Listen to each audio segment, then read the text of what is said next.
শুক্রবারে চলল metro rail. চালু হলো সংঘর্ষের ক্ষতিগ্রস্ত মেট্রো রেলের কাজীপাড়া স্টেশন। উচ্ছ্বসিত কাজীপাড়াবাসী, উচ্ছ্বসিত ছুটির দিনে ঘুরতে যাওয়া সাধারণ মানুষ। একই সঙ্গে শুক্রবার সকাল থেকেই মেট্রো রেল চালুর দাবি জানিয়েছেন নগরবাসী।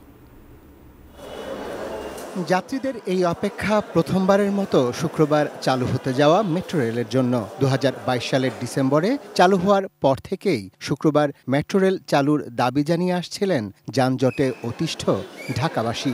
দায়িত্ব নিয়েই সড়ক পরিবহন ও সেতু উপদেষ্টা মোহাম্মদ ফাউজুল কবির খান শুক্রবারেও মেট্রো রেল চালুর প্রতিশ্রুতি দিয়েছিলেন। সে অনুযায়ী এখন থেকে প্রতি শুক্রবার বিকেল 3:30 থেকে রাত 9:40 পর্যন্ত চলবে মেট্রো রেল। আমি বেসিক্যালি এমবিএ স্টুডেন্ট, তো আমি অনেক হ্যাপি যে ফ্রাইডেতে স্টার্ট হয়ে গেছে। এখন আর বাই রোডে জার্নি করতে হবে না, টাইম কস্ট দুইটাই মিনিমাইজ হবে আমাদের জন্য। আর এটা যদি মর্নিং থেকে স্টার্ট হয় আরও বেশি ভালো হবে।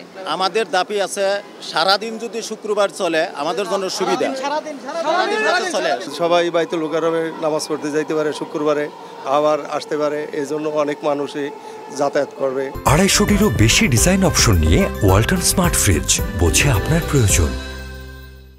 একই সঙ্গে 2 মাসেরও বেশি সময় পর চালু হলো মিরপুরের কাজীপাড়া মেট্রো স্টেশন। একই সঙ্গে দ্বিগুণ খুশি যেন কাজীপাড়ার বাসিন্দাদের। আমরা প্রতিনিয়ত এটা ফিল করেছি যে কি পরিমাণ কষ্টটা। প্রতিদিন সকালে যখন আমরা বেরোই 9টার আগে সবার প্রস্তুতি থাকে যে অফিসে যাবে, স্কুলে যাবে, তো সেই কষ্টটা আমরা অনেক দেখেছি।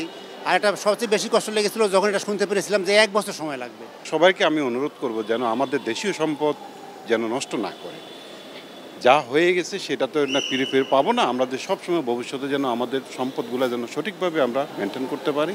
শুক্রবার এই উদ্বোধনী যাত্রা ও কাজীপাড়া স্টেশনের নতুন যাত্রায় সঙ্গী ছিলেন মেট্রো রেল পরিচালনা কর্তৃপক্ষ ঢাকা মাস ট্রানজিট কোম্পানি লিমিটেডের ব্যবস্থাপনা পরিচালক। জানালেন দ্রুততম সময়ে মিরপুর 10 নম্বর স্টেশনটিও চালুর চেষ্টা চালাচ্ছেন তারা। মিরপুর 10-এ প্রত্যেকটা যন্ত্রাংশ এখন পরীক্ষা করা হচ্ছে।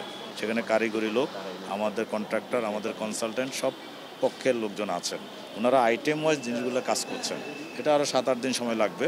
এরপরে আমরা বুঝতে পারবো যে আমাদের কী পরিমাণ পার্টস, কতটা যন্ত্রাংশ, কী পরিমাণে ক্ষতি হয়েছে। Arafat Siddiqui, ATN news, Dhaka.